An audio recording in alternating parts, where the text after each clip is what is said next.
Okay, let's talk about one of the biggest, most misunderstood parts of our health, stress. We tend to think of it as, something that's all in our heads, an emotional thing. But the truth is, stress is a deeply physical event. Today, we're going to break down exactly what is happening inside your body and how you can actually start to take back control. And let's be real for a second. If you have ever been struggling with something and had someone look you in the eye and say, you should just relax, you know how infuriating that is. It just completely dismisses what you're feeling. So if that's you, you are absolutely in the right place. Because stress isn't just some vague feeling of being overwhelmed. It's a real physical cascade of hormones. It's a release of energy, a series of commands shooting out from your brain that affects every single cell in your body. So let's get into the science of what's really going on under the hood. To really get this, you have to understand that your brain is basically running two giant, powerful programs all the time. And sometimes those two programs are competing with each other. The programs are survival and reproduction.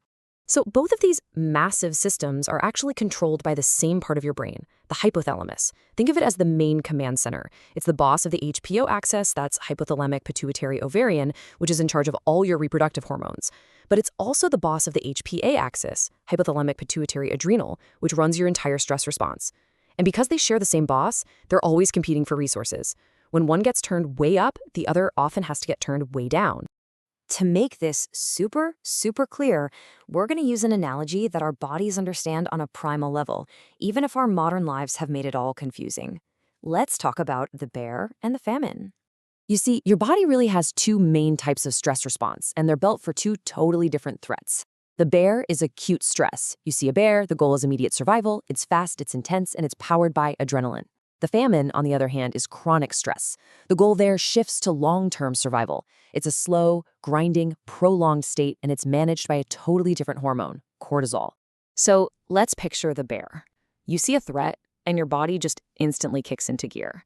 It dumps a ton of glucose, that's pure sugar energy, into your bloodstream. Your heart rate goes through the roof to pump all that fuel to your muscles. And this is the key part. It hits pause on all non-essential systems. You don't need to be digesting your lunch or trying to ovulate when you are literally running for your life. But here's the problem. In our world today, we almost never see an actual bear. Our bears are a horrible email from our boss, getting stuck in traffic, or having an argument with someone. We get that exact same bear response, but we don't physically run. We just sit there stewing in all those stress hormones. And that tricks our body into thinking we're in a long-term chronic famine. And this constant low-level stress has really serious consequences. All that unused glucose and cortisol floating around leads to chronic inflammation all over the body. Your cells start to ignore insulin, the hormone that's supposed to manage blood sugar. And all that static from the stress system directly messes with the signals for your reproductive hormones. Now, this hormonal interference, it's usually not like someone just flipping a light switch to off. For most of us, it's actually a much more subtle process. Think of it more like a dimmer switch that's just being slowly turned down. I mean, the most extreme example, the light switch getting flipped completely off, is a condition called hypothalamic amenorrhea. This is when the brain literally makes an executive decision and says, nope, conditions are way too tough because of extreme stress or not enough food, and it just shuts down ovulation completely to save energy. But that's the extreme case. For the vast majority of us just dealing with the daily grind of modern life, the reality is a whole lot more nuanced than that. It's a dimmer switch. The brain senses this constant, low-grade stress, the famine, and it just starts to slowly deprioritize reproduction. It doesn't shut it off completely, but it turns the power down, making the signals to your reproductive system weaker and weaker.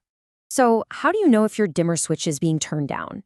Well, your body sends out red flags. It gives you signals. Things like a luteal phase, that's the second half of your cycle, being shorter than 11 days. Or your cycle's getting irregular. Or even just feeling constantly tired, having low energy, or struggling with anxiety. These aren't just random symptoms. They can be real signs that your brain is pulling resources away from your reproductive health. And look, this isn't just a theory. There's hard data. A study in the journal Human Reproduction found that women who had high levels of a major stress marker in their saliva, they had a 29% lower chance of getting pregnant each month. Just think about that for a second. That's nearly a third lower, simply because of stress. This is a real, measurable, biological roadblock. Okay, so here's the most important point. We are never going to eliminate stress. It's just a part of life. But what we can do is change how our body processes it. And the key is to stop just reacting to it and start building a proactive plan. And the foundation of that entire plan can be summed up in one number: 20. The goal is to carve out just 20 minutes every single day to intentionally lower your baseline cortisol levels. This is like your daily preventative maintenance. And this does not have to be some big, complicated, expensive thing. It can be as simple as going for a walk, doing a brain dump in a journal, a little meditation, or just talking to a friend. The point isn't exactly what you do, it's that you do something consistently to give your body a break from that constant drip of cortisol and to build up your resilience over time. All right, that's the long-term preventative strategy. But what about in the moment? What do you do right after you get that terrible email or you're in that awful meeting? What do you do right after you see the bear? So let's bring that analogy all the way back. That bad email you just got is your modern-day bear. Your body has just flooded your system with energy, with glucose, preparing you to either fight or run away. So the most helpful thing you can do is to complete that stress cycle. You have to physically run from it. Now, this doesn't mean you have to literally sprint down the office hallway. It just means you need to use that energy. Take a quick walk around the block, find an empty conference room and do 10 squats. Do some structured breath work, like box breathing. The goal is super simple. Burn off the fuel your body just released so it doesn't just sit there and create inflammation. And this is where we have to be really intentional. Helpful coping means using your muscles, using your breath to finish that stress response. Unhelpful coping, like reaching for sugary snacks or pouring a glass of wine, that just adds more fuel to the fire. It piles more sugar and inflammation on top of an already stressed out system, which just makes the whole problem worse. And finally, let's talk about the two most powerful foundational tools you have for building long-term resilience to stress. Number 1, sleep. Aim for 8 hours. Seriously, this is non-negotiable. Sleep is when your body's cleanup crew comes in to reduce inflammation and reset your cortisol for the next day. And number 2, strength training. Building muscle literally gives your body extra storage tanks for all that stress-induced glucose. It makes you way more efficient at handling blood sugar, and it builds a powerful physical buffer against stress. So let's end with this. You can't avoid the bears or the famines of modern life. They're going to happen. They're inevitable. So the real question isn't if you'll face stress, but how you're going to prepare your body for it. Now that you understand what's actually happening with your hormones, what's your plan?